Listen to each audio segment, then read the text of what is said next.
Bueno, entonces, ¿Ya me puedo retirar? nuevamente, buenas tardes y bienvenidos a todos. En esta intro, vamos a definirlo así, sobre este mundo del coaching. La pregunta que se me ocurrió que podría ser convocante y a la vez ilustrativa para todos es esta historia. Bueno, ¿para qué sirve, no? Tanto que se habla, que está puesto sobre la mesa permanentemente y que legítimamente para muchas personas y seguramente también para muchos de los presentes, esto tiene que ver con la idea de una práctica profesional, de un ejercicio de la profesión que puede llegar a tener que ver tanto con profundizar aquello que están haciendo o incursionar en nuevos horizontes.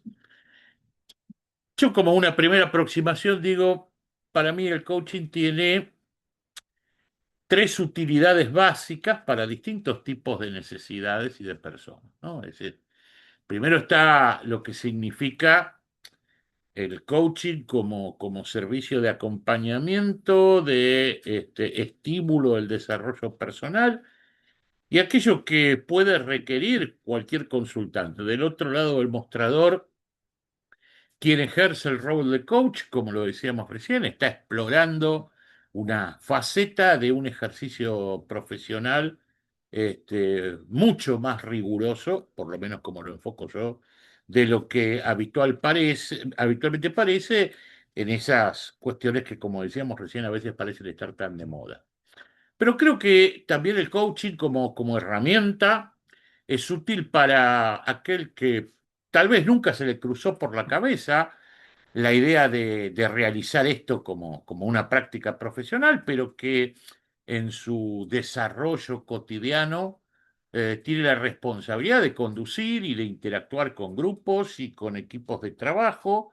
Y aunque esto no signifique obviamente su práctica principal, sin lugar a dudas va a reforzar su caja de herramientas, ¿sí? Como líder de ese grupo, de ese equipo o de esa organización. Y por supuesto también que como vamos a ir viendo, por lo menos descubriendo algunas cuestiones genéricas, también es una herramienta que en muchos aspectos puede servirnos para nuestro propio desarrollo personal. Para mí también esto, en materia de lo que significa la formación de coach, es fundamental. Alguno de ustedes me habrá escuchado alguna vez decir, no solamente en un ámbito como este, sino en otros, decir, bueno, nadie le puede transmitir al otro lo que no es capaz de elaborar y de construir para sí mismo. Por lo cual, sin lugar a dudas, también desde este punto de vista, el coaching es algo que nos sirve para acompañar desde nuestro interior nuestro propio crecimiento. Hecha esta primera aproximación, entonces lo que vamos a comenzar a partir de aquí es a compartir algunas ideas. Hasta acá vamos bien, está claro esto, me escuchan todos bien, ven todos bien. Entonces, Sí, perfecto. bueno, bárbaro. Entonces avancemos. Bueno, a ver, como les decía, esto que hoy llamamos coaching, en realidad viene de una larga tradición, ¿sí? Que es una tradición que tiene que ver fundamentalmente con un modelo de aprendizaje, que como las imágenes que forman parte de esta pantalla que les comparto, vienen desde tiempos realmente antiguos, tanto en términos mitológicos como en términos reales e históricamente comprobados. Eh, los antecedentes más significativos en este sentido, insisto, tanto desde un punto de vista de los mitos como de las prácticas reales, podemos encontrarlo en la antigua Grecia o en la Grecia clásica, ¿no?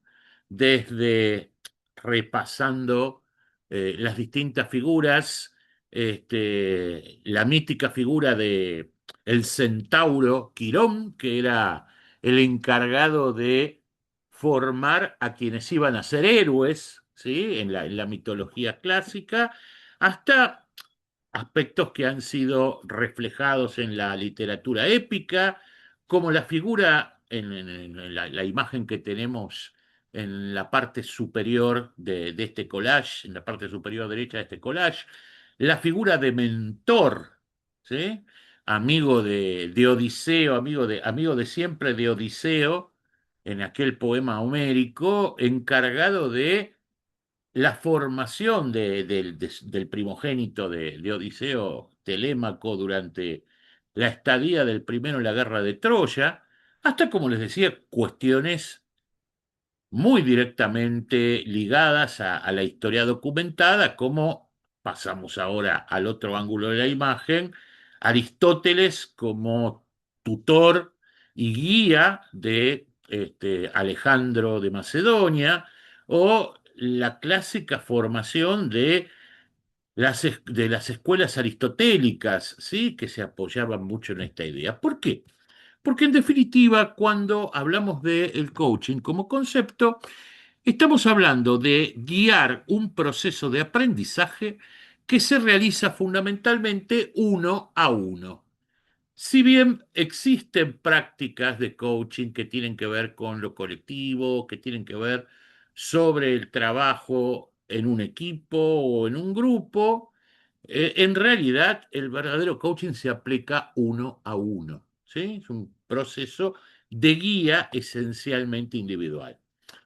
Y ese proceso de aprendizaje, o el incentivo de ese proceso de aprendizaje que se encarna en la figura del coach, se realiza a partir de lo que podríamos llamar el poder transformador de la palabra, ¿sí?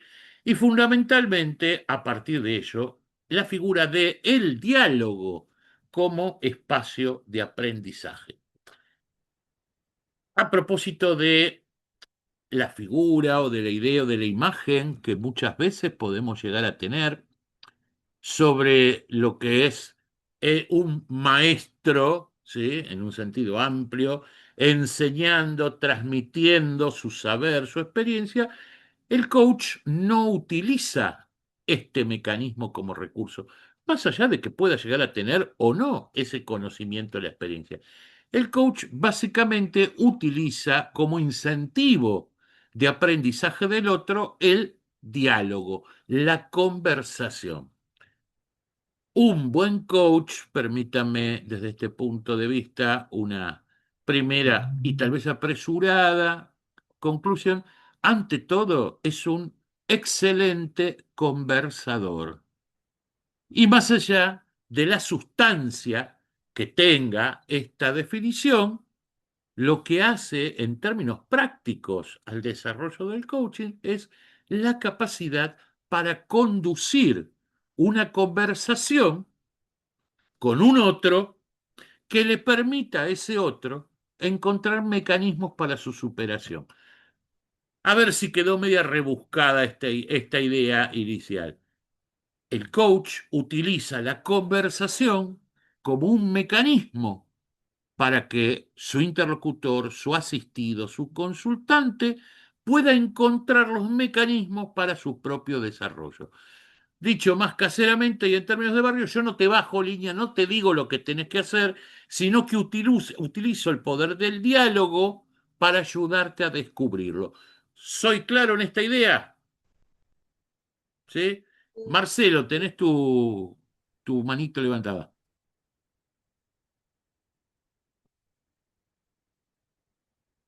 Marce, Te decía que eras claro, ¿sí? Ah, ok, ok. ¿Todo bien hasta acá perdón. entonces? Bueno, vuelvo entonces, Pero ya ¿sí? que hablé, te digo, es como cuando en algunos casos decíamos, hay que sacarle las palabras con tirabuzón. Claro, tal cual, tal cual. Bueno, Entonces, la algo de, técnica del coaching es manejar la situación, cosa de que el otro se exprese. exactamente. Sí, sí, ahora dentro de un ratito vamos a ver un modelo de encuentro de trabajo, ¿sí? Y vamos a comprender un poco más profundamente cómo se desarrolla la dinámica de lo que podemos llamar una sesión de coaching. porque el concepto de coaching central, como yo les decía, que es una práctica uno a uno, se materializa en la idea de una sesión de trabajo, mejor dicho, de una serie de sesiones de trabajo. Esta es la idea. Pero acá tenemos un primer concepto que es importante, ¿sí? Dos conceptos que son importantes que no perdamos de vista. Primero, que esa sesión de coaching es un espacio de aprendizaje y que nuestra herramienta como coach fundamental para movilizar ese proceso es el diálogo. Una de las cosas en las que no solamente yo, sino cualquier formador de coach insiste muchísimo en términos de habilidades prácticas en esto, y a propósito de esto que decías, Marce, de el sacar las palabras con un tirabuzón, como decía, como hubiese dicho mi abuelita, hay una práctica operacional privilegiada en esto, que es ni más ni menos que aprender a hacer preguntas, ¿sí? Hay un concepto que ahora vamos a explorar dentro de un ratito, que es muy habitual en lo que es la práctica del coach, que es la idea de la pregunta poderosa, o lo que se llama la pregunta poderosa, que es aquel tipo de pregunta que precisamente moviliza al otro a expresarse, pero a expresarse de una manera reflexiva. Ahora vamos a analizarlo en detalle. Está claro que cuando nosotros hablamos de ese proceso de aprendizaje y de lo que nosotros queremos obtener por parte de nuestro coacheado, de nuestro consultante, de nuestro cliente, como prefieran llamarlo, el campo en el cual nos vamos a mover es lo que genéricamente podríamos llamar la superación personal.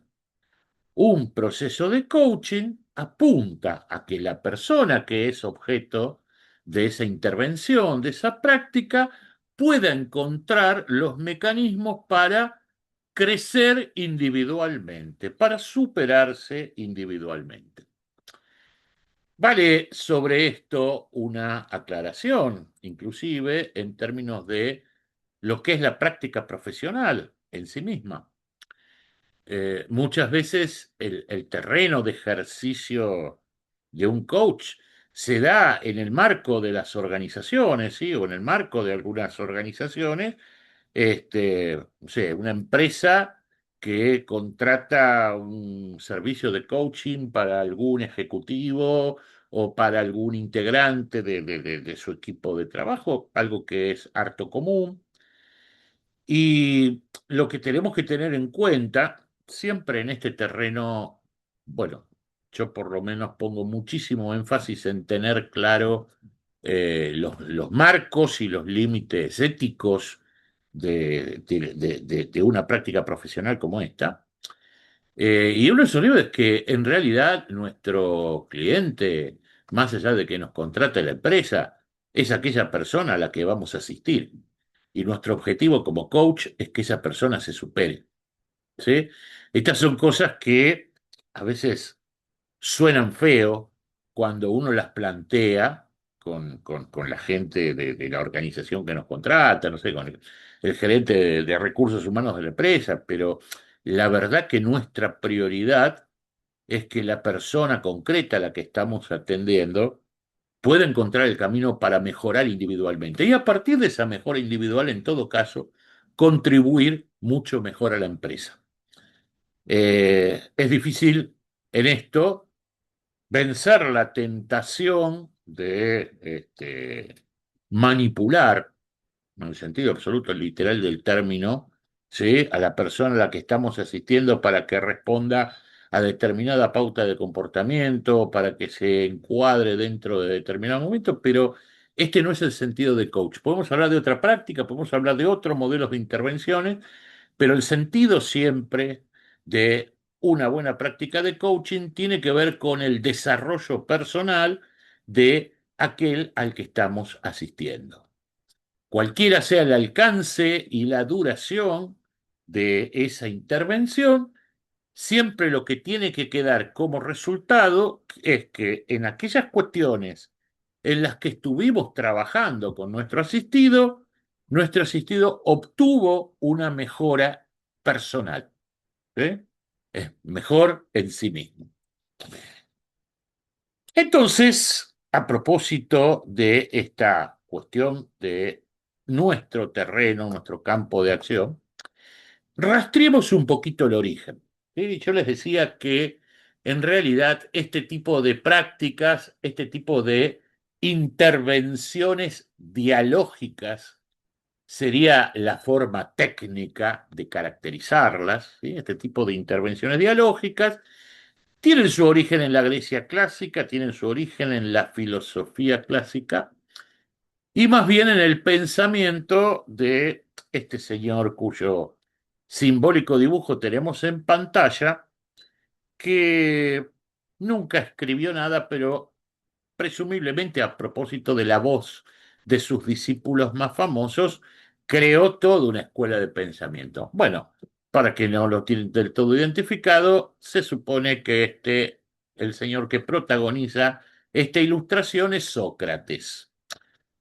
Sócrates, ¿sí? Pionero de una de las líneas más clásicas de la filosofía occidental, trabajaba con algo que llamaba o que denominaba mayéutica. ¿Sí? Es probable que muchos de ustedes hayan escuchado en algún momento este término. Voy a simplemente agrandar un poquito la pantalla, ya que aquí tenemos un par de definiciones. ¿Sí?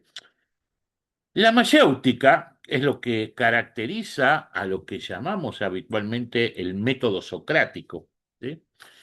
Decimos, la mayéutica es un método o una técnica que, esto de alguna manera lo habíamos anticipado hace apenas unos minutos, consiste en realizar preguntas a una persona hasta que ésta descubra aquellos conceptos que estaban latentes o ocultos en su mente.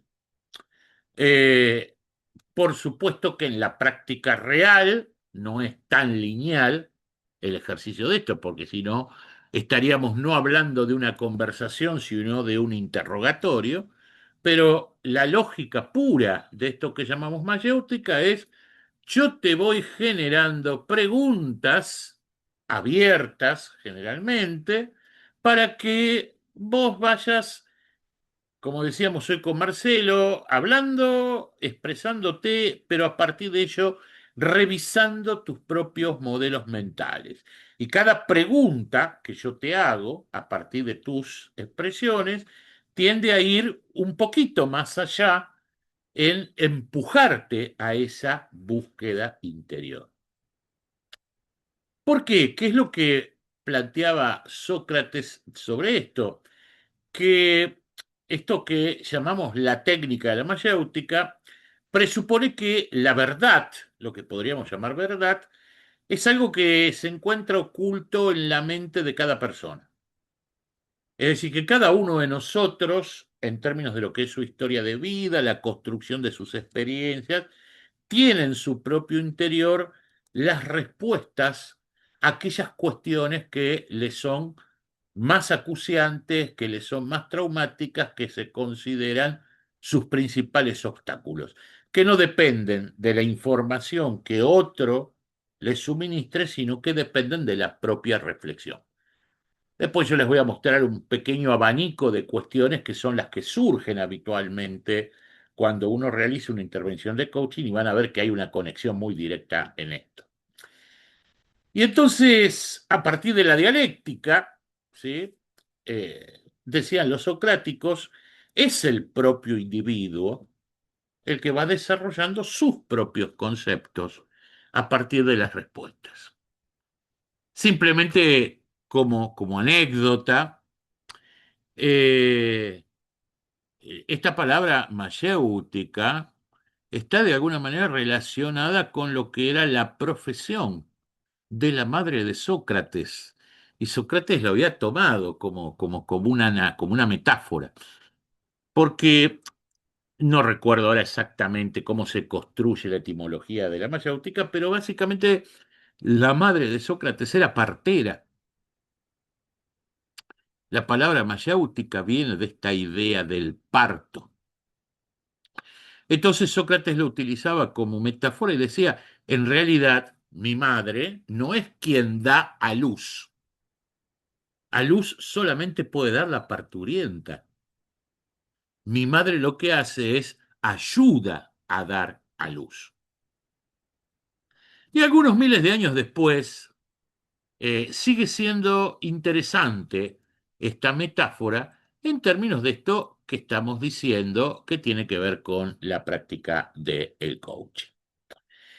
No obstante esto, no solamente, como yo le decía, la mayéutica pura, en todo caso, tendría que ver con esta lógica de pregunta-respuesta, pregunta-respuesta. En la práctica, esto no es tan lineal, también depende del método de coaching que utilizas, después vamos a hablar un poquito sobre esto, pero hay un montón a veces de prácticas que también se apoyan en lo dialógico, que también representan modelos de aprendizaje que muchas veces se confunden con lo que es el coaching. Por ejemplo, decimos lo que se llama yendo en sentido horario, ¿sí? En muchos casos se puede confundir lo que es el coaching con lo que es la consejería o el counseling, como se le dice muchas veces, con lo que es la terapia en términos de abordaje terapéutico, psicológico, que es otra cosa totalmente distinta, con lo que es la consultoría, con lo que es el entrenamiento, con lo que es el mentoring o el mentoreo. En este último terreno, entre el coaching y el mentoreo, muchas veces existen muchas confusiones. A ver, es importante ver la diferenciación de esto. Un buen coach puede actuar como counseling, como consejero. En muchos casos ya esto depende de su trayectoria y de su formación. Puede actuar como mentor, pero tenemos que entender que la lógica de la práctica hace que todos estos modelos de intervención sean distintos en sí mismos.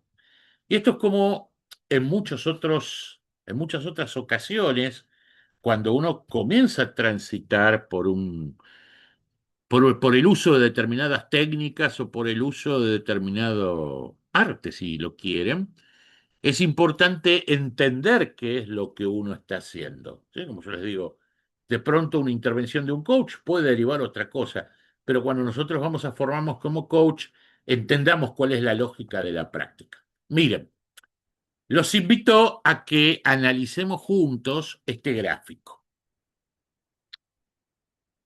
como para poder diferenciar, al menos en un trazo grueso, distintos modelos posibles de intervención. En este mapita, ¿sí? En este mapita cartesiano, como diríamos, ¿no? En este cuadrante, nosotros tenemos diferenciadas dos grandes dimensiones, ¿sí? O dos grandes variables. Es decir, por un lado, hablamos de si nosotros lo que vamos a hacer prioritariamente es indagar sobre el otro, ¿sí? Es decir, hay prácticas que están fuertemente orientadas hacia la indagación. ¿Qué es lo que te está pasando? ¿Por qué crees que te está pasando esto? ¿Atravesaste estas circunstancias en otra ocasión? Etcétera, etcétera. Y hay prácticas que están directamente vinculadas con lo que es la orientación. Es decir, cuando aquella persona que interviene bajo distintos formatos, lo que hace en definitiva es transmitir su mirada, su opinión, su posición acerca de lo que el otro tiene que hacer. ¿Sí? Bueno, yo creo que tendrías que hacer esto otro, en este tipo de situaciones lo mejor es hacer aquello, tendrías que. Soy claro, ¿no? En esta diferencia, hasta acá, en esta diferencia entre un modelo de indagación y un modelo de orientación, ¿sí? Sí, Bien. Sí, sí. Y también podríamos decir en una segunda dimensión que hay prácticas de intervenciones de este tipo que están más focalizadas en que la persona que es asistida pueda hacer una suerte de revisión de su pasado y trate de encontrar determinadas respuestas que están en su pasado, ¿sí? Y hay tipo, ¿y cuándo fue la vez que? Y hay algo que sientas que te está atando, y qué pasaba con tu familia, y cuál fue tu principal frustración cuando eras adolescente. Estoy tirando posibilidades, ¿no? ¿Qué recordás de tus primeros pasos profesionales, etcétera, etcétera? Mientras que hay prácticas donde fuertemente está orientada la intervención hacia la construcción del futuro. ¿Y qué crees que tendrías que hacer a partir de ahora? ¿Cómo mejorarías tu situación? ¿Cómo te ves a vos de acá a X tiempo? ¿De qué manera imaginás que se puede construir ese proyecto? Es decir, no buscan, en todo caso, más que referencialmente en el pasado, sino que básicamente a lo que apuntan es que la persona asistida se pueda proyectar a sí misma hacia un momento futuro. Por supuesto, sí, por supuesto que eh, hay, como yo les decía, esperen que, perdón, que a algunos se le quedó el mic abierto y está sonando. Ahí estamos.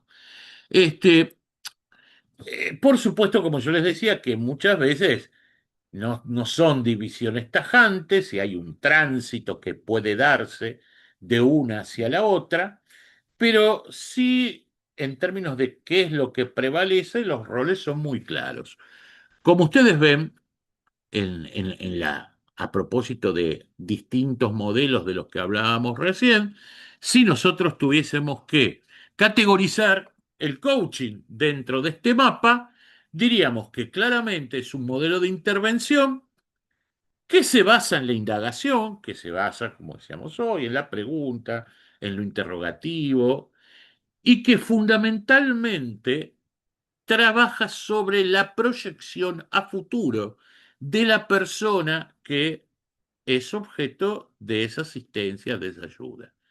Es decir, desde la práctica del coach, en este sentido, tiene, para aquellos que tienen una formación psicológica, como algunos de los presentes, el coaching está fuertemente influido por lo que son las terapias conductivas, las terapias cognitivas conductuales, ¿sí? Como corriente actual, o por lo que son las terapias sistémicas, y muchísimo menos lejanamente por lo que es el psicoanálisis, ¿sí? Más allá de que estamos hablando de prácticas o de intervenciones profesionales que tienen otro nivel, ¿sí? Digamos que el coaching está mucho más cerca, más influido por ese tipo de corrientes. Vale, hasta aquí una aclaración. Está claro, perdón por la redundancia, que el coach no compite con el psicoterapeuta, y también en esto hay una cuestión de responsabilidad profesional, ¿sí? Por mayor formación que tenga en esto, y no quiere decir que no la pueda adquirir, el coaching no es un psicólogo, ¿sí? No es un profesional de la salud mental. En todo caso, si me permiten una metáfora, es una suerte de paramédico, ¿sí? Como se diría, ¿sí? En las series americanas, ¿sí? No es el profesional de la medicina, pero sí es el que, a mí hay una expresión que me gusta utilizar mucho, que es el que es capaz de aplicar primeros auxilios emocionales, cosa no menuda, por cierto. Hasta acá vamos bien, se comprende cuál es el terreno y cómo se define la práctica. ¿Estamos todos ok aquí? Sí, bárbaro. Sí, Bueno, perfecto. Sí, sí, bueno, perfecto. entonces permítanme, voy a seguir adelante un poquitito como para terminar de plantear lo que sería una suerte de marco teórico, por decirlo de alguna manera, y después vamos a introducir algunas cuestiones prácticas para que terminemos de formar el cuadro de situación. Entonces decíamos, a propósito del coaching ya ubicado, ¿sí? como modelo de trabajo, si tuviésemos que afinar un poquitito la definición, ya sabemos, es un proceso dialógico, entonces, que pretende impulsar una transformación y por ende, en función de esa transformación, lo que tratamos es de que esa persona a la que estamos asistiendo sea capaz de proyectarse hacia el futuro. Más allá de el método socrático y de las influencias de los filósofos clásicos, hay una base conceptual, teórica, contemporánea, que forma parte de esto que se ha difundido tanto como práctica de coaching. Yo voy a citarles aquí cuatro, voy a agregar, a ampliar un poquito la pantalla. Yo voy a citarles aquí simplemente a modo referencial cuatro autores, o más que cuatro autores, cuatro corrientes de pensamiento contemporáneas, alguna no tanto, pero vigente aún, que tienen influencia decisiva en lo que es el coaching. Como hay distintas tendencias, como hay distintos modelos de trabajo, algunas corrientes del coaching están más influidas por unos y otros, pero todo, en definitiva, está conectado en términos del pensamiento, llamémosle, de estas cuatro corrientes, que como ven ustedes, provienen de distintos campos disciplinares. Por eso, si bien la formación del coach, como decíamos recién, es una formación mucho más genérica que la de un profesional de la salud mental, obviamente, es una formación que tiene una raíz bastante interdisciplinaria, por decirlo de alguna manera.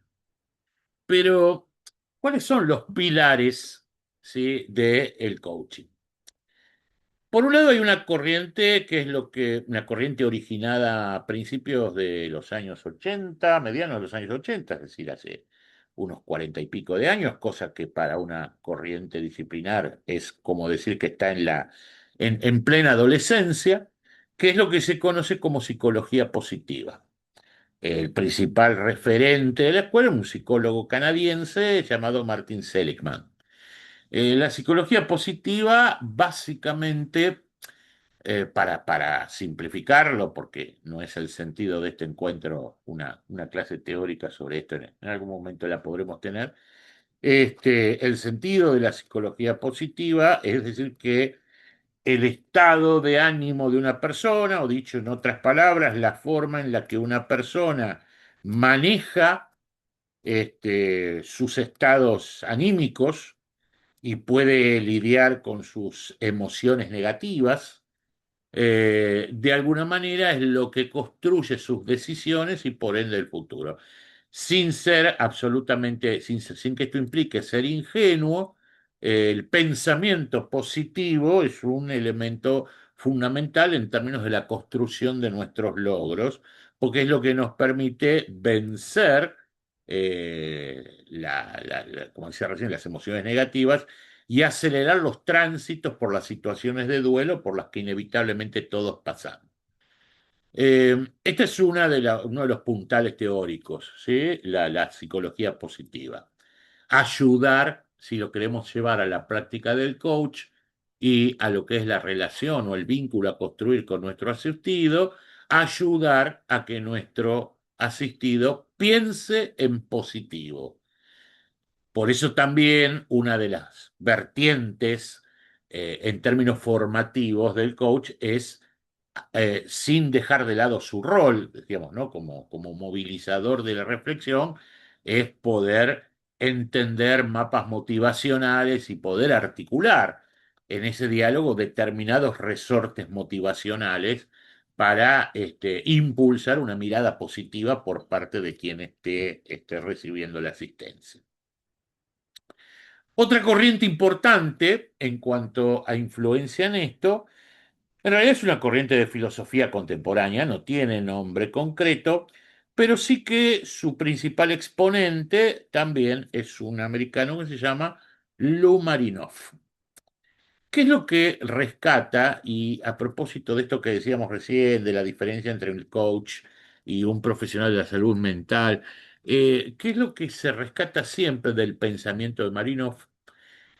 Que marca una diferencia muy clara en términos de cuál es el campo en el cual un coach puede generar resultados y cuáles son las situaciones en las cuales lo éticamente responsable es apartarse y derivar a ese asistido a un profesional de otras características. Marinov hace una diferenciación muy interesante entre lo que llama malestar y trastorno, siempre hablando de lo emocional, ¿no? El malestar, ambos se refieren a lo emocional, ambos conceptos se refieren a lo emocional y ambos conceptos se manejan a lo que significa el manejo del duelo.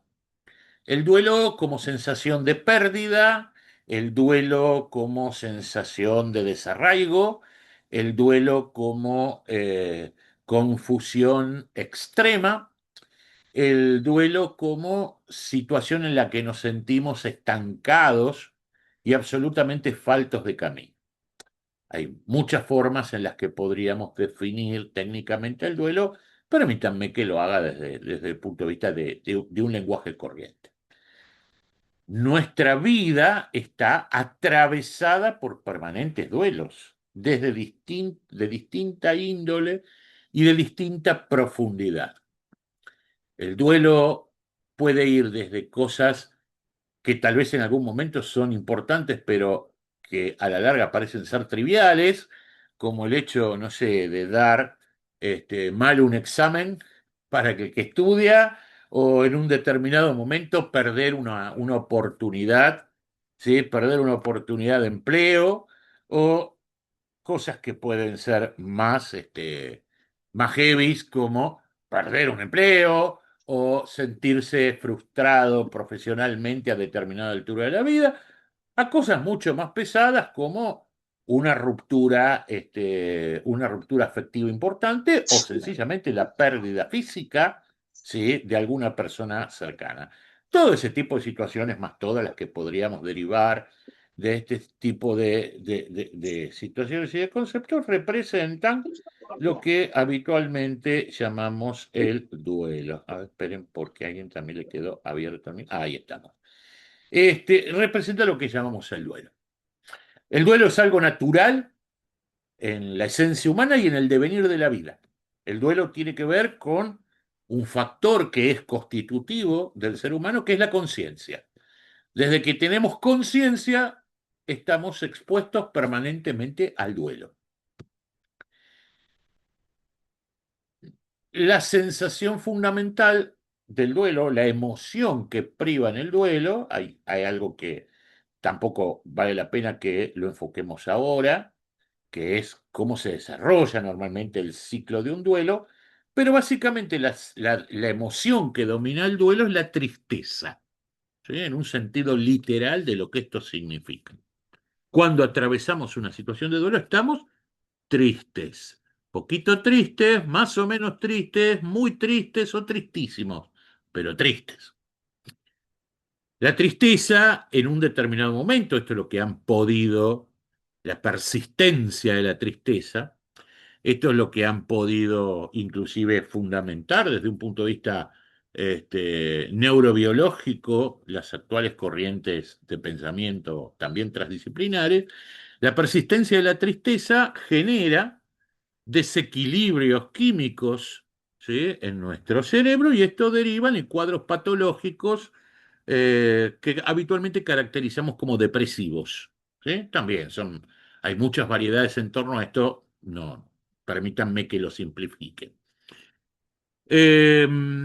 En un determinado momento, esos cuadros depresivos, cuando se hacen agudos, requieren de una intervención mucho más profunda que generen algún reequilibrio químico, ¿sí? Con lo cual ya inclusive se entra en el terreno de un campo médico que es la psiquiatría. Pero bueno, antes de llegar a este recorrido, lo que podemos decir es que el ser humano también en su constitución, tiene los elementos como para superar el duelo, es decir, como para elaborar esa tristeza. Podríamos hablar sobre la diferencia conceptual que hay entre nostalgia y melancolía, ¿sí? No quiero desviarme demasiado, pero el ser humano cuenta con elementos naturalmente para sobrellevar el duelo y para elaborar esa tristeza. ¿Qué es lo que ocurre? Por supuesto que nadie tiene incorporado en su interior un cronómetro pero se entiende que hay tiempos razonables dentro de los cuales una persona puede elaborar determinado tipo de duelos. Lo que hace Marinov es trabajar mucho sobre esos tiempos, es decir, entender, para explicarlo muy simple, sería algo así como entender si a una persona le está costando demasiado salir de su duelo. ¿Sí? Es como decir, bueno, a ver, se me murió un gatito que quería mucho, voy a estar triste alguna semana. Esto no quiere decir que lo voy a olvidar, no lo voy a olvidar nunca y siempre voy a recordarlo con afecto, cariño, porque era mi gatito querido. Ahora, si pasaron algunos meses y yo sigo traumado y cada vez que me cruzo con un gato por la calle me pongo a llorar, hay algo que no está funcionando. Y no tiene que ver con que seas más sensible o menos sensible o hayas querido más o menos a tu gatito. Hay algo que no está funcionando. Entonces ahí es donde esto que llamamos el malestar, como lo define Marinov, que es la sensación de tristeza que atravesamos durante un duelo, se convierte en un trastorno. ¿Sí? Y ese trastorno comienza a tener esas consecuencias, ¿sí? Homeostáticas de las que decía. Entonces, lo que dice Marinov es el campo de intervención frente al trastorno, es la psicología o la psiquiatría, si querés todavía ir un estadio más allá. Pero el campo de intervención sobre el malestar, lo que nos hace superar mejor el malestar, lo que nos permite fortalecer nuestra resiliencia, es el campo de la filosofía. Y a veces cuando nos dice el campo de la filosofía, no, el campo de la filosofía es el campo de la reflexión, es el campo del pensamiento crítico, es el campo de la confrontación de ideas. Y por eso la práctica del coaching tiene un arraigo muy fuerte en la idea de la filosofía. Esto no quiere decir que nos tengamos que convertir en especialistas en, en Aristóteles, en Nietzsche, ¿sí? O en Habermas. Simplemente que hay un sustrato filosófico importante en la formación del coach. ¿Hasta acá vamos bien? ¿Hasta acá me siguen en este análisis? Perdón, me estén un poquitito, pero para que quede claro el tema. ¿Hasta acá me van siguiendo bien? ¿Sí? Sí, Perfecto. sí. Sí, sí, bárbaro. Bueno, hay dos, ¿sí? Si lo quieren, hay dos pilares muy importantes adicionales en esto. Uno de ellos también viene del campo de la psicología, que es lo que tradicionalmente se conoció como la logoterapia. La logoterapia es un modelo de análisis construido por un psiquiatra austríaco que se llamaba Viktor Frankl. La historia de Frank, tal vez algunos la conozcan, es la historia de una persona que fue, por su origen, ¿no? Judío, fue perseguido por el régimen nazi durante la época de la Segunda Guerra Mundial, fue prisionero en un campo de concentración donde perdió a toda su familia, y sobreviviente de ese campo, aprovechó esta triste, a propósito de tristeza, ¿no? Esa triste situación y lo que para él significó la superación de eso para elaborar una teoría acerca de precisamente cómo se superan los duelos. Y ponía mucho énfasis en la idea de lo que él llama la búsqueda de un sentido, ¿sí? La búsqueda de un propósito vital. El planteo básico de Frank es cuando uno tiene un propósito, es decir, algo que lo moviliza estructuralmente a largo plazo, puede superar mucho más fácilmente la adversidad de una coyuntura, de una situación. Para decirlo también en términos muy sencillos. El coaching, por lo que decíamos hoy, de que busca la proyección a futuro de aquella persona que es asistida, claramente tiene una influencia decisiva en lo que es, o recibe una influencia decisiva de lo que es la logoterapia. Y tenemos un cuarto pilar que ha influido muchísimo en muchas de las corrientes y prácticas de coaching contemporáneas, que es lo que llamamos ontología del lenguaje. Es más, de hecho, seguramente ustedes habrán escuchado muchas veces hablar del coaching ontológico. Es un método particular, no es nada demasiado distinto de lo que es cualquier práctica de coach, pero a diferencia de otros modelos, pone fuertemente énfasis en esto que se llama ontología del lenguaje, que es una corriente de pensamiento también multidisciplinar, o uno de cuyos principales referentes es un chileno llamado Rafael Echeverría. La ontología del lenguaje pone mucho énfasis en la idea de que todo lo que construye el ser humano en su percepción del mundo que lo rodea tiene que ver con su lenguaje, es decir, tiene que ver con la forma en la que nombra esas cosas. Y que esa forma en la que nombra sus cosas, y tanto hacia afuera como en su propio interior, condiciona obviamente la forma en la que se interpretan.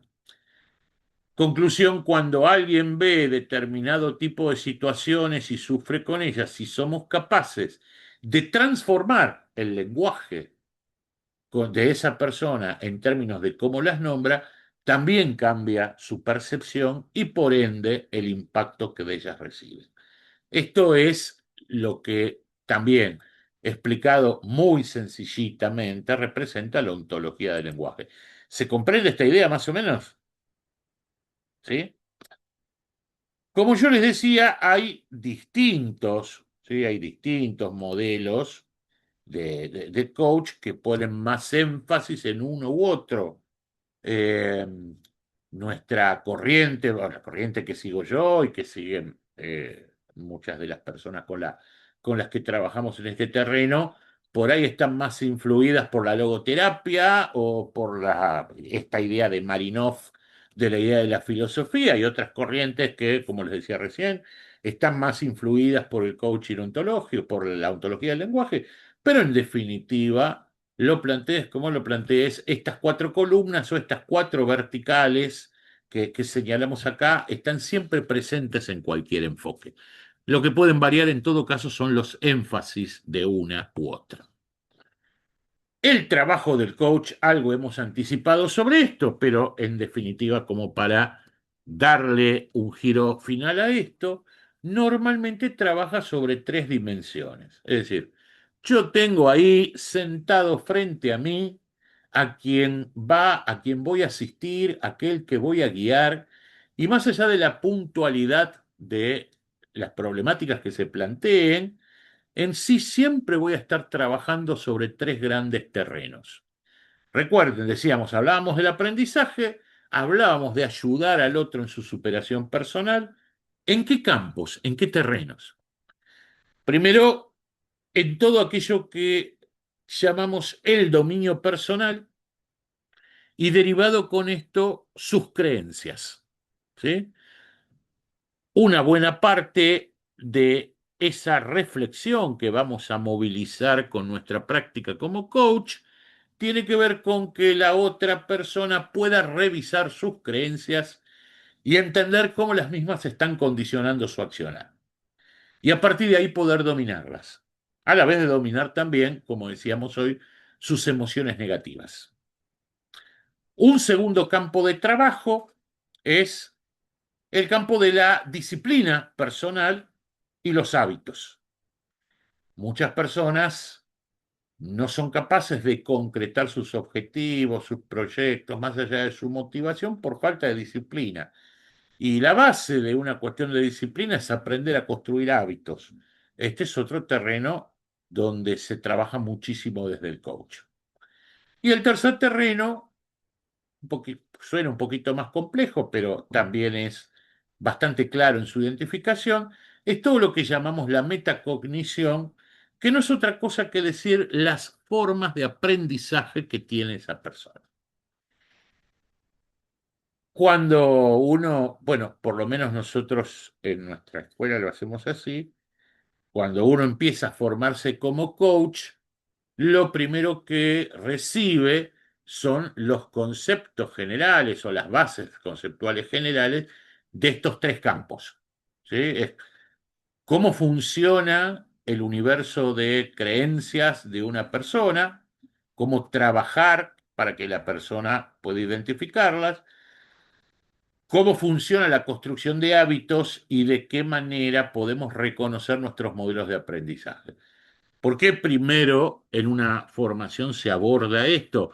Porque como les decía hoy, si yo no comprendo este tipo de cosas, inclusive si no puedo llevarlas a mi propio interior, este, difícilmente pueda transmitirlas a otros, ¿no? El primer paso de la formación de un coach desde este punto de vista es poder encontrar sus propias creencias limitantes, poder encontrar los mecanismos para construir sus propios hábitos personales y poder descubrir sus propios mecanismos de aprendizaje. Y a partir de ahí, sí poder contar con esa experiencia subjetiva, personal, los elementos para poder trabajarlo en conjunto con otro. ¿Vamos bien hasta acá con esto? ¿Me sigue? ¿Se comprende bien? Sí, sí, perfecto. Bueno, Sí, sí, perfecto, Fab. muy bien, muy bien. Avanzó entonces un poquito más. Hecho entonces esta consideración general, vamos a dejar de lado la parte conceptual. Esta primera parte hasta acá tuvo que ver fundamentalmente con tratar de entender qué es el coaching, cuál es su terreno, cómo se construye, de dónde viene, sobre qué trabaja. Ahora vamos a analizar rápidamente, ya desde un punto de vista más operativo, cómo se hace, cómo se desarrolla. El coaching es un proceso corto, ¿sí? Un buen coach, por más enquilombada que sea la situación de su asistente, puede pensar que va a realizar un aporte significativo en 4, 5 sesiones como mucho. Sí, puede ocurrir personas que trabajan más tiempo, pero porque van pasando de un tema a otro, pero las intervenciones de coaching son cortas, ¿sí? Eh, sí, también puede ocurrir, y esto si lo quieren ver, perdón, pero no está mal decirlo para aquellos que se están formando como coach. Si quieren verlo desde un punto de vista de la práctica profesional, desde un punto de vista comercial, bueno, son muchas las personas que van y vuelven con distintos tipos de situaciones, pero una intervención de coach es efectiva si es corta, ¿sí? Y esas intervenciones cortas representan un proceso que arranca si somos totalmente desconocidos, es decir, si nunca hemos trabajado con aquella persona a la que vamos a asistir, que arranca obviamente por establecer la relación, que en un determinado momento, a partir de ahí, tratamos de establecer un primer diagnóstico donde podamos interpretar, que a veces no es tan fácil, eso que moviliza realmente al consultante y poder a partir de ese diagnóstico proponerle un plan de trabajo.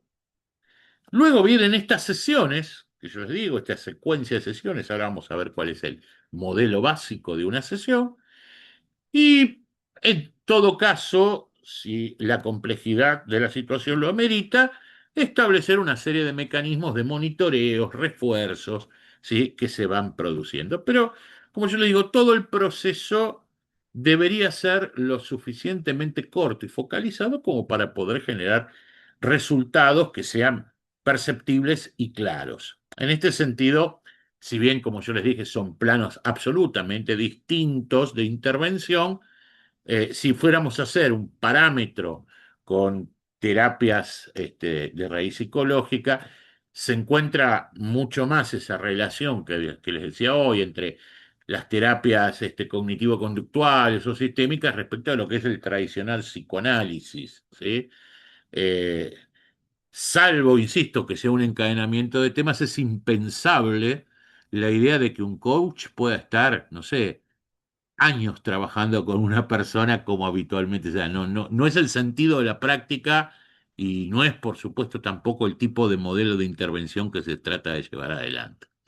Tiene que ser muy concreto, muy focalizado y muy atado a resultados. Por eso también es dúctil como herramienta, ¿no? Un buen coach, como decíamos, no opina, pregunta, no asesora, guía la reflexión y no enseña, facilita el aprendizaje.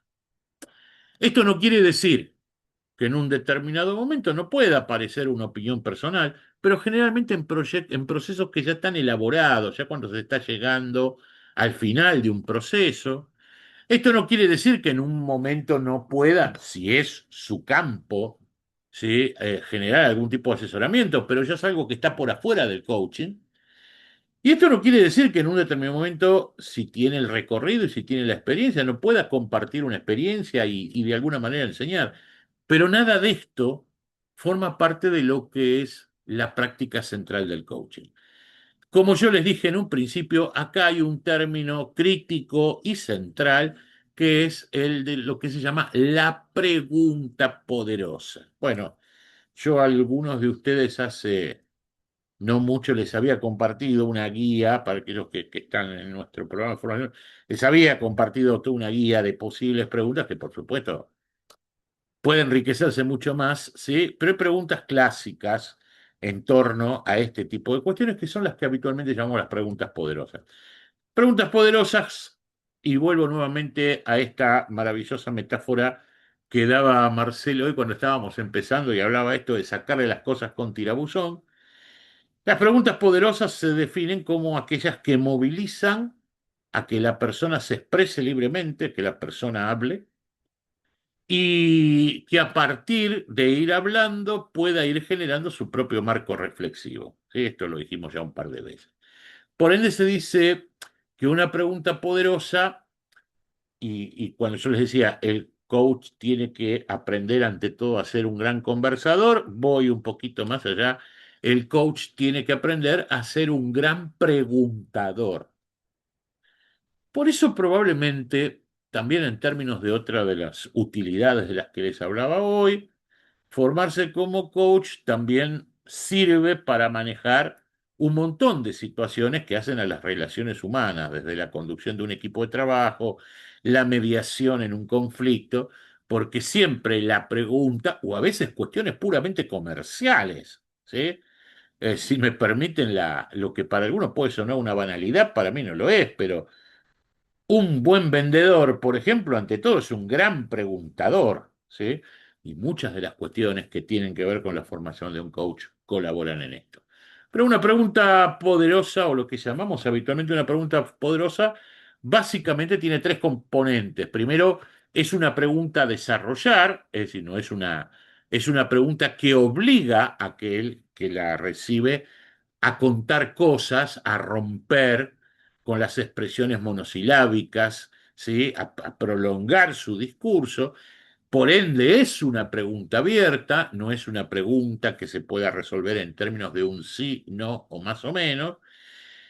Y siempre a propósito de lo que es la filosofía del coaching y a propósito de esto que les decía de las influencias de Seligman y la psicología positiva, siempre es una pregunta en positivo, ¿sí?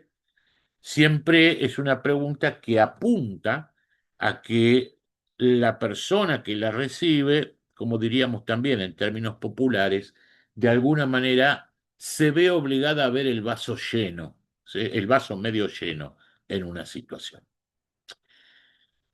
Les decía hoy que existen distintos enfoques y metodologías de trabajo. Esta última parte, este último segmento, les cuento un poquito, no me atrevería a generalizarlo, cómo visualizamos nosotros nuestra práctica de coaching, ¿no?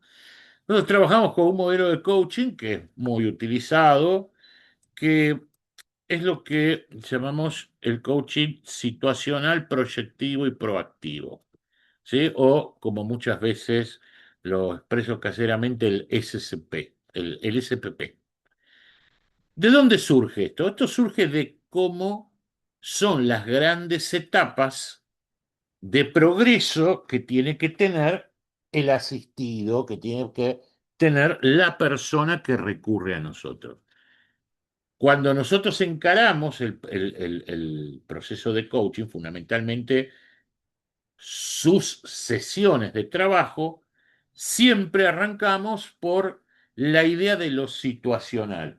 Es decir, ante todo, ayudar a que la persona que es objeto de la asistencia reconozca en profundidad cuál es la situación actual que atraviesa. Esto a veces parece obvio, pero no es obvio, porque hay muchas cuestiones a veces de desconocer determinadas partes de la realidad, no poder acceder al propio interior de ese individuo, componentes victimizantes en su situación. Entonces, esto es como decir, lo primero que hay que hacer es limpiar el territorio, ¿sí? Para que pueda sembrarse en él. Y esto obviamente implica, como decíamos recién, ayudar a esa persona a la que estamos asistiendo a que reconozca en profundidad cuál es su situación. Esto puede venir de antemano resuelto, se puede resolver en una primera sesión, tal vez en alguna más, pero hasta que no tengamos resuelto esto no vamos a poder avanzar. Cuando está resuelto el eslabón situacional, pasamos a la segunda fase de esto, que es lo que decimos la parte proyectiva, que es que la persona sea capaz de establecer con claridad sus objetivos en sus distintos niveles de alcance y de acuerdo a esa visión futura de sí misma que quiere construir. También a veces parece que es sencillo establecer los objetivos, creo que acá ya es más evidente que no es para nada fácil que una persona pueda establecer con claridad sus objetivos. Una de las cuestiones que más a menudo nos cruzamos en todos los ámbitos es la expresión, sobre todo cuando ya se atravesó la primera etapa, ¿no? De reconocer la situación, es la expresión, y la verdad que no sé muy bien lo que quiero. Una expresión lamentablemente más común de lo que parece. Bueno, acá la asistencia se transforma en poder precisamente ayudar a esa persona a la que estamos asistiendo en que no solamente descubra lo que quiera, lo que quiere, sino que pueda establecer con claridad sus objetivos para ello. Y finalmente hay una tercera etapa en lo que es la elaboración de este proceso, que es la parte proactiva. Y la parte proactiva es que, además de definir sus objetivos, la persona a la que asistimos sea capaz de determinar un plan de acción. Y ahí es donde empezamos a hablar de hábitos, donde empezamos a hablar de acciones concretas a llevar adelante, de disciplina personal, pueda definir un plan de acción, ¿sí? Que le permita cumplir sus objetivos. La ejecución de ese plan de acción, en todo caso, es el objeto de esa última parte del proceso de monitoreo, de refuerzo de la que hablábamos hoy. Es decir, la práctica de un proceso de coaching es un viaje en el cual nosotros guiamos a esa persona en esa instancia de diálogo desde lo situacional a lo proactivo, pasando por la fase proyectiva. ¿Sí? De eso se trata metodológicamente el proceso de coaching. Volvamos entonces a cómo se operativiza este trayecto, cómo se operativiza este viaje.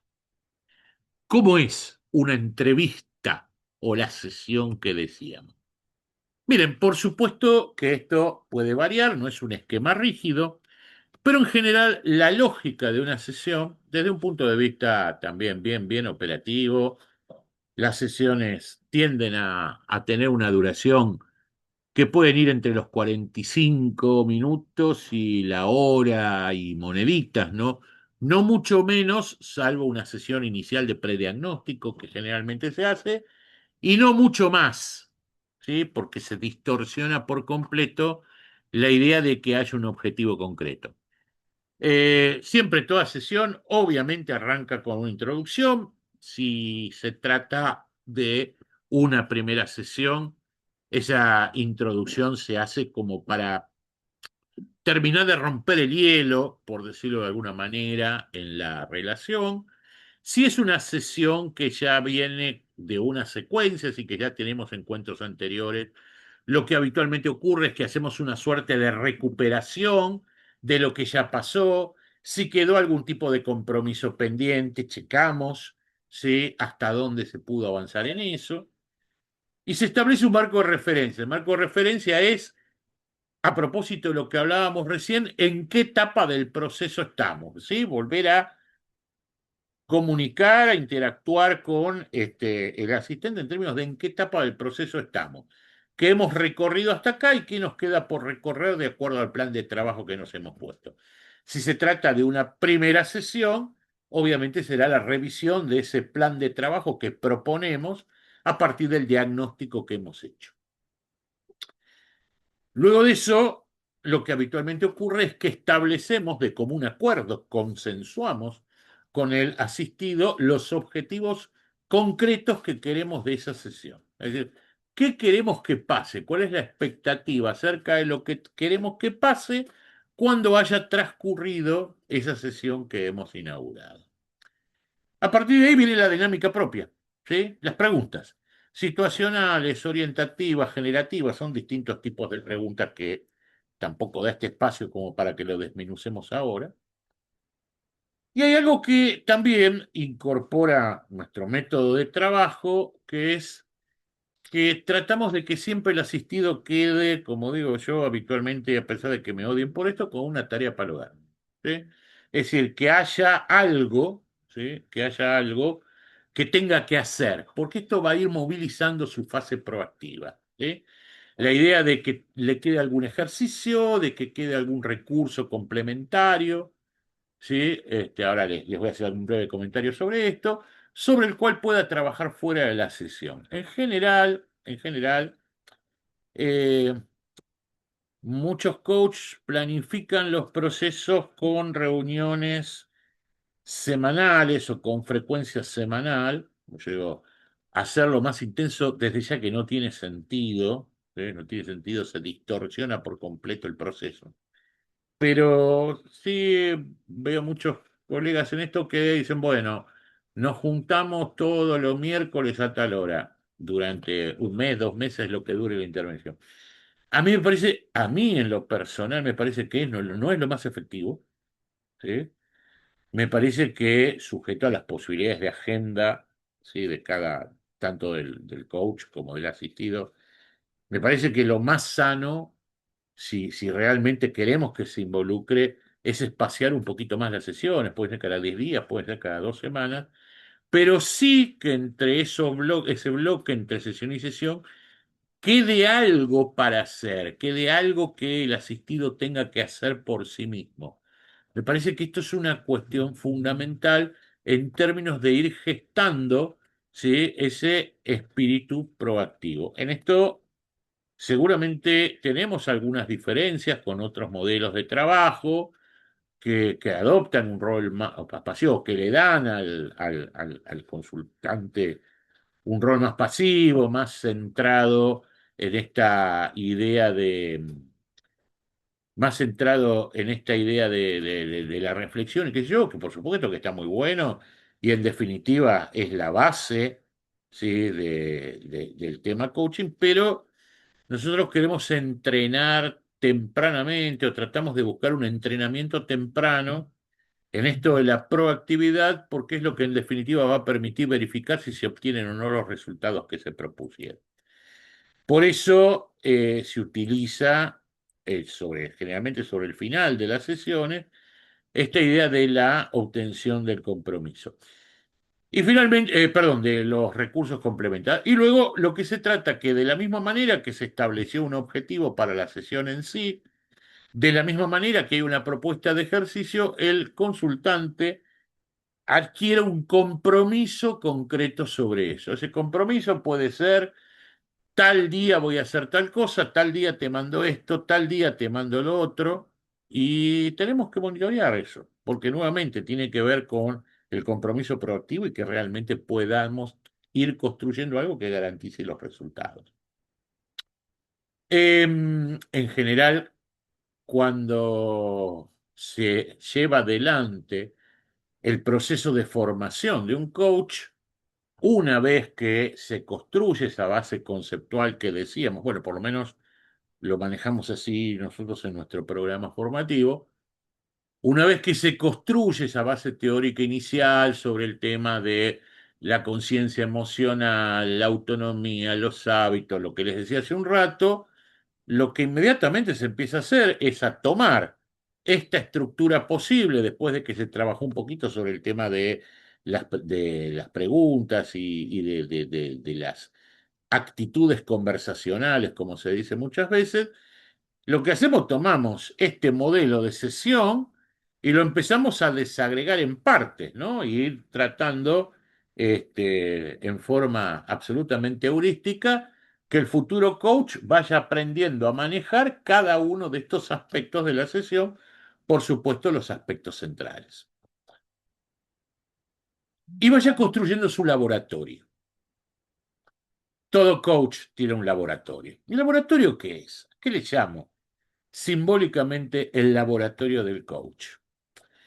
Bueno, básicamente yo les decía, tratamos de utilizar recursos y esos recursos tienen que tener por finalidad aumentar la capacidad reflexiva del consultante.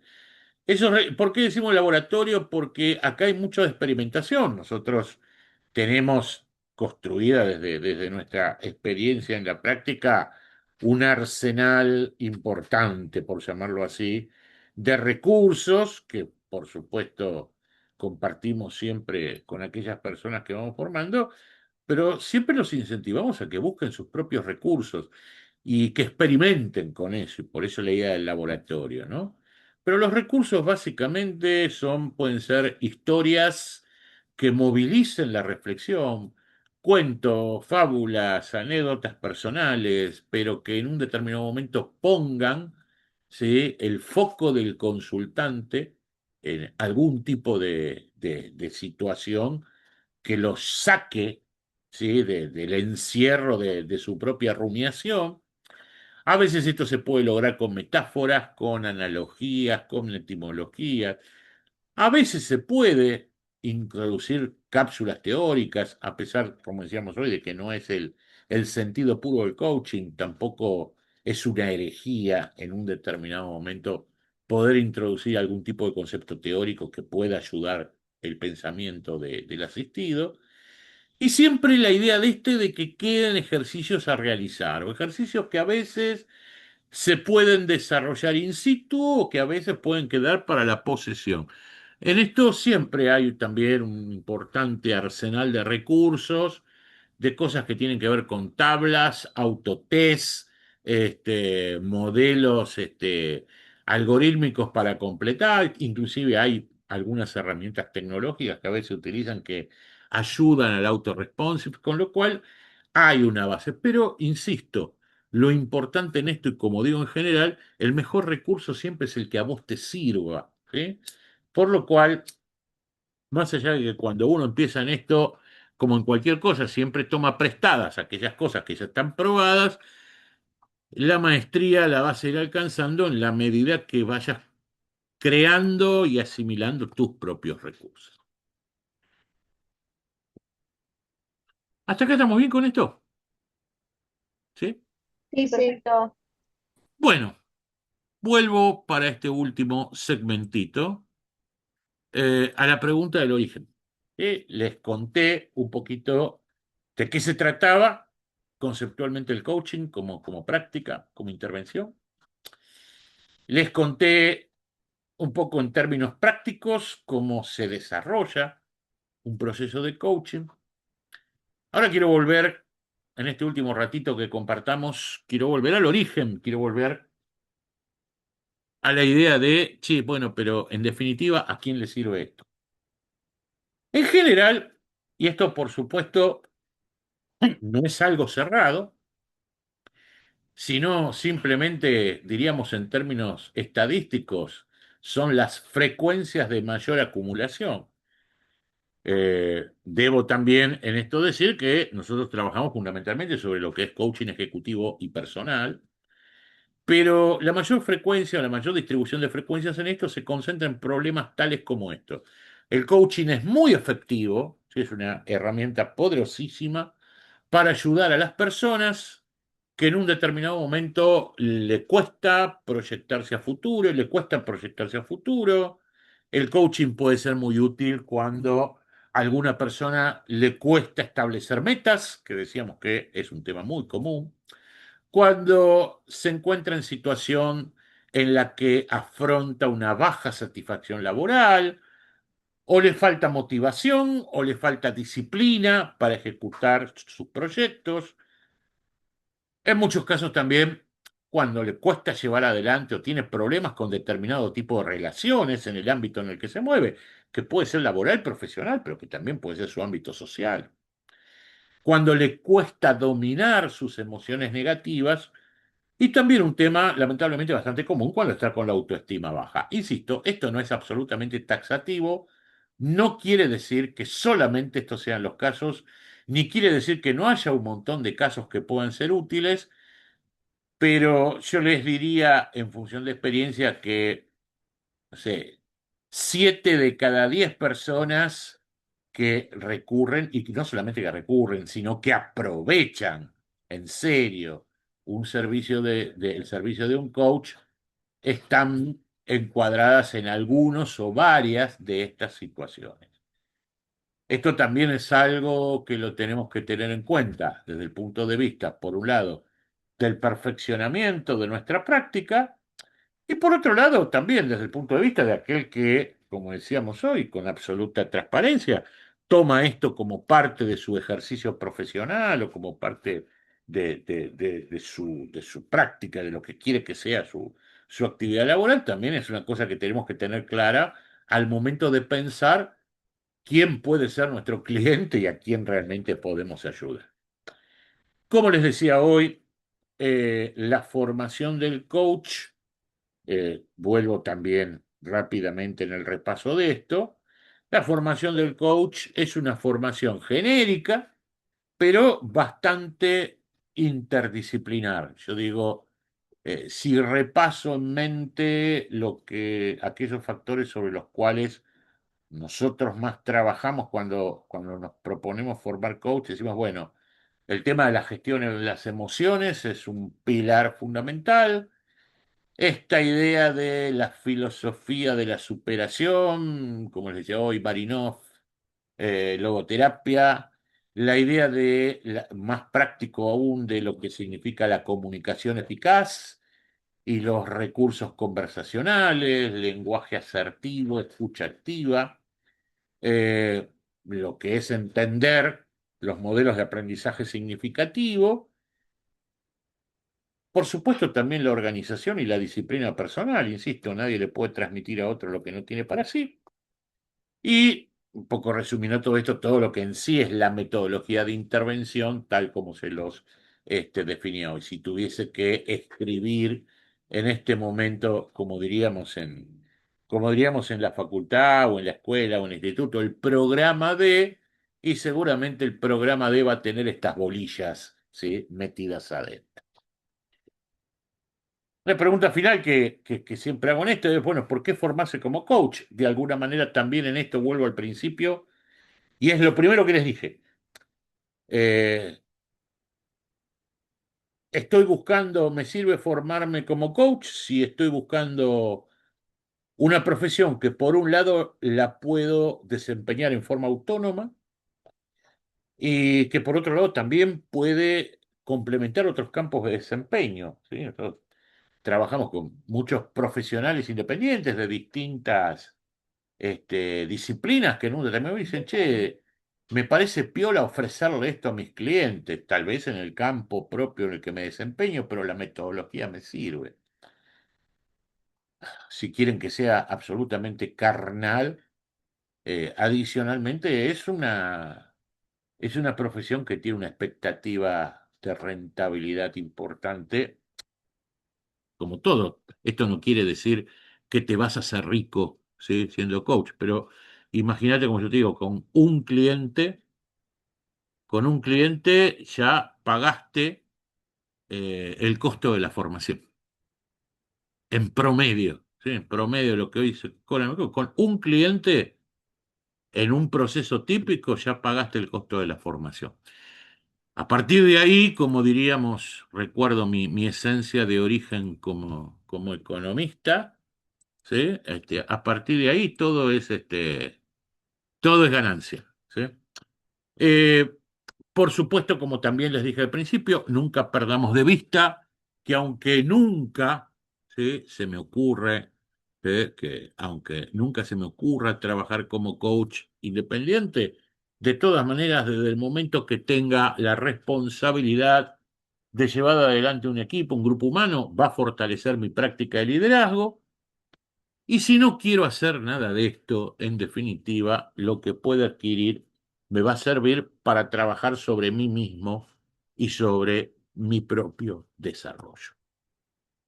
Si en cualquiera de los casos, siempre digo que es importante que hagamos de esto un verdadero emprendimiento profesional con todo lo que ello implica en términos de seriedad con lo que encaremos del marco ético, como decíamos hoy, que definamos para esto.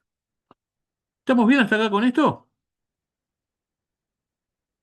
Sí, sí. ¿Está Sí, claro? espectacular. Bien. Sí, muy Sí, bien. excelente.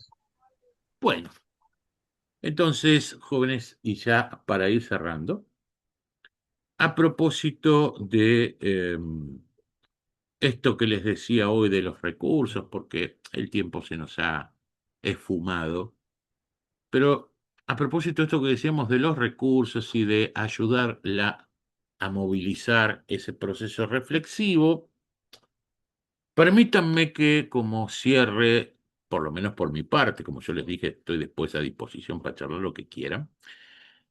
Permítanme que como cierre, por lo menos mi parte en esto, no les cuente nada nuevo, pero les refleje una historia, un viejo cuento que es probable que todos conozcan. ¿Les moviliza algo esta imagen que les comparto?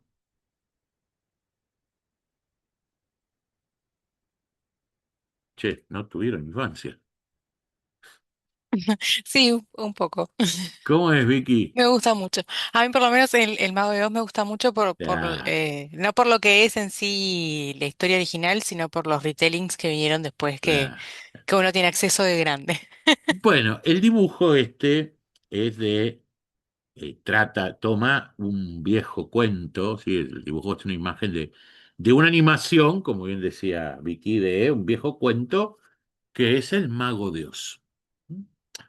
Para aquellos que no tienen presente la historia, ¿sí? Muy rápidamente se las cuento porque creo que encierra una enseñanza bastante interesante respecto a lo que hemos venido hablando. Voy a hacerla hiper comprimida. En realidad, el Mago de Oz trata sobre una fantasía, pero es una fantasía de una niñita que vive en la zona rural de los Estados Unidos, con sus tíos, y que en un determinado momento, cuando está ahí sola en la casa, como suele suceder a menudo en ese tipo de regiones, es víctima de un tornado. Estando ella sola en su casita con su perrito Toto. En la historia, el tornado levanta por los aires la casita donde Dorothy, que así se llama la protagonista, y su perrito estaban refugiados y los arroja en un mundo distinto, hoy diríamos en un mundo paralelo, en una tierra lejana, que es la tierra de Oz. Una tierra habitada por duendes, por brujas y todos esos personajes que están presentes en los arquetipos de los cuentos infantiles. Claro, Dorothy cae ahí con su casita y su perrito y se encuentra con todos unos seres extraños, no entiende absolutamente nada de lo que está pasando, le pregunta a todo el mundo si sabe dónde está su tierra, ella era de Kansas, ¿sí? Y nadie, ni siquiera, obviamente, no tiene ni idea de qué les está hablando. Y ella lo único que le interesa, obviamente, es poder volver a su tierra, poder volver a Kansas. Los lugareños que la reciben en el lugar, en ese país de Oz, le dicen que miren, que bueno, que ella no tiene ni idea de qué le está hablando, pero que quien seguramente la va a poder ayudar es el poderoso mago de Oz. El mago de Oz es el regente de una mítica ciudad que es la ciudad Esmeralda. Y le dicen que en la medida que pueda llegar y que el mago Dios la reciba, seguramente le va a poder solucionar sus problemas. Así emprende un camino, le dicen que tiene que seguir un camino que está tapizado de losas amarillas, y así Dorothy emprende el camino hacia la ciudad de Oz. En el transcurso en el transcurso de ese viaje va sufriendo toda una serie de aventuras y de amenazas, ¿sí? Porque obviamente hay muchos peligros en el lugar, brujas vengativas y ese tipo de cuestiones. Y también a lo largo de ese derrotero, Dorothy va conociendo algunos personajes bastante estrafalarios, ¿sí? Por ejemplo, se hace amiga de un león cobarde que dice que él sería muy feliz si pudiera ser valeroso, pero que bueno, nació cobarde. Y está dispuesto de todas maneras a acompañarla a Dorothy en su trayecto porque tiene la esperanza de que el mago de Oz, que todos dicen que es tan poderoso, lo pueda convertir en un león valiente. Otro personaje que se cruza por ese camino de Dorothy es un espantapájaros, ¿sí? Un espantapájaros que dice que él sería muy feliz si tuviese un cerebro para pensar, pero que como bueno, como está hecho de paja, no tiene cerebro, entonces no puede tener ideas. Su motivación, obviamente, para acompañar a Dorothy en su camino es que el poderoso mago Dios le pueda dar un cerebro.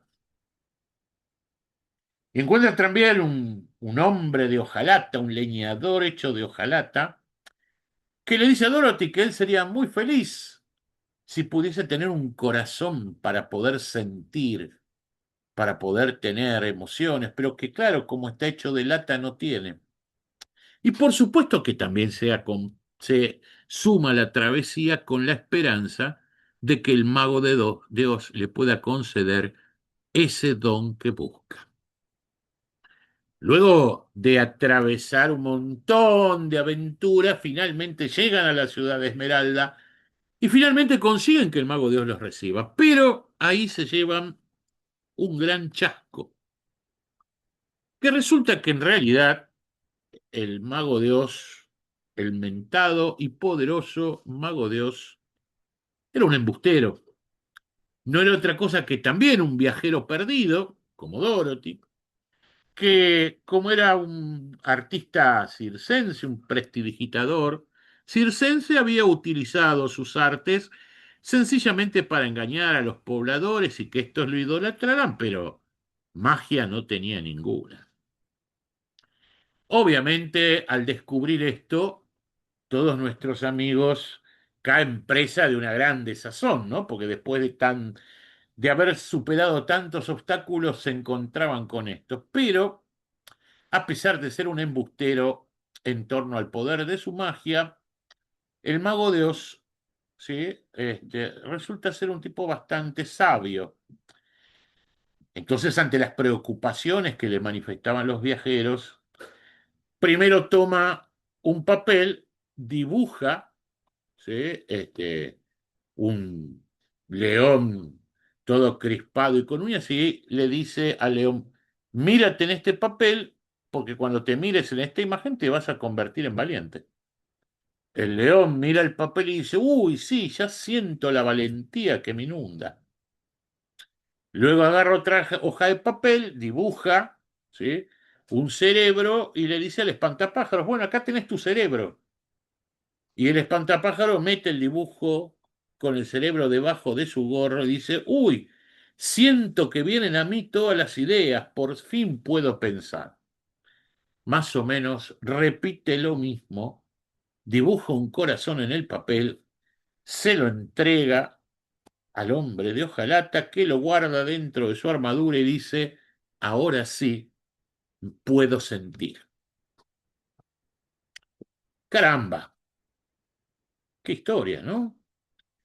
Claro, lo que pasa es que en realidad al león no le hacía falta valor, ni al espantapájaro le hacían falta ideas, ni tampoco sentimientos al hombre de hojalata. Lo tenían dentro.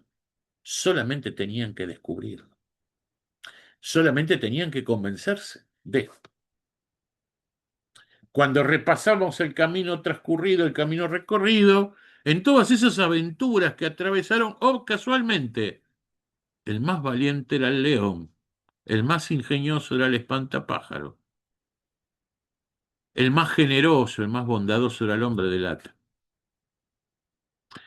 Dorothy zafó. Dorothy, cuando cae la casita de entrada, ahí en el país de Oz, aplasta una bruja, se pone las zapatillas de la bruja, y las zapatillas de la bruja sí eran mágicas y sí le hubiesen permitido volver a Kansas desde un primer instante. Pero probablemente se hubiese perdido lo maravilloso de ese viaje. Es decir, en definitiva, jóvenes amigos, la mayor parte de las cosas que realmente dan sentido a lo que hacemos, que generan aquellos resultados que anhelamos, ya están adentro nuestro. En todo caso, solamente necesitamos al mago de Oz, ¿sí?, para que venga y nos las ayude a dibujarlas.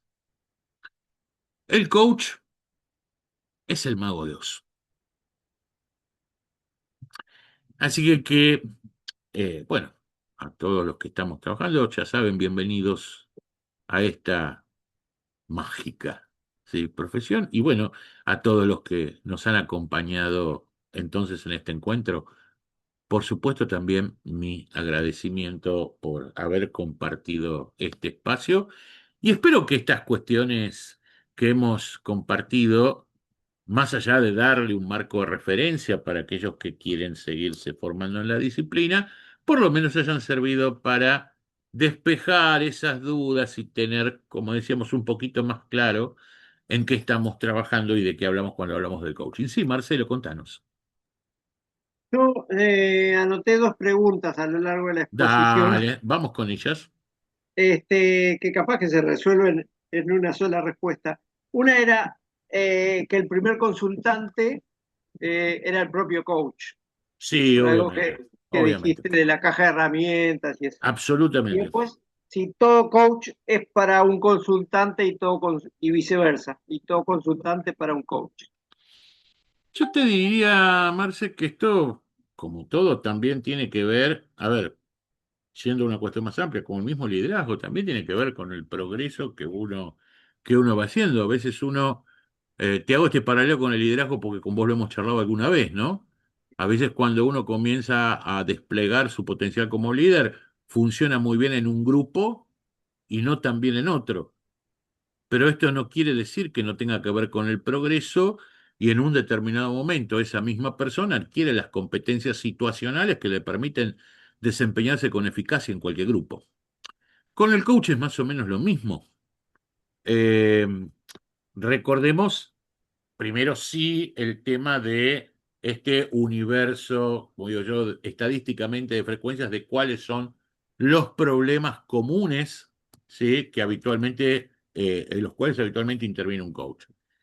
Después, como todo, es una cuestión de feeling o de rapport, como se dicen muchas veces, ¿sí?, en términos de qué onda pegás vos con el otro. Pero bueno, esto es como en cualquier profesión, ¿no? Es como un médico, qué onda pega con el paciente, o como una enfermera, qué onda pega con el paciente, qué sé yo. Es una cuestión de cómo uno va adquiriendo experiencia. La base conceptual, por un lado, y la base herramental es aplicable a cualquier tipo de situación. Ojo, lo que sí puede ocurrir es que, y ahí es donde uno tiene que tener, y esto también forma parte de la formación, el tester de diagnóstico, de que hay casos que están fuera de lo que es la posibilidad de intervención de un coach. ¿Sí? Es como, si me permitís, te pongo otra metáfora, ¿viste? Vos podés ser un excelente kinesiólogo, ¿sí? Para trabajar en la recuperación este, para trabajar en la recuperación de lesiones musculares. Pero si el tipo que cae a tu consultorio tiene una fractura expuesta, tus conocimientos de kinesiología no lo van a curar. ¿Sí? Entonces, vos podés ser un excelente coach, pero si la persona que en un determinado tenés enfrente, como decíamos hoy, no sé, tiene un trastorno bipolar, ¿sí? O está en una fase de depresión clínica, o es un psicópata, ¿sí? Tu intervención como coach no lo va a solucionar. Ahí, al igual que el kinesiólogo, tendrás que decir, mirá, flaco, anda a la clínica de acá a la vuelta y que te atienda un traumatólogo. Una cosa importante, sí, en la formación del coach, en esa historia de entender bien cómo se desarrolló el proyecto y algo en lo que siempre hay que poner mucho énfasis, yo por lo menos lo pongo, es en el diagnóstico, precisamente para poder catalogar estas situaciones. Pero en términos del tipo de abordaje de casos, no vas a tener problema, en todo caso será una cuestión de experiencia. Gracias. No, por favor. Bueno, no sé, ¿estamos bien con esto? Sí, muy bien, fantástico. ¿Sí?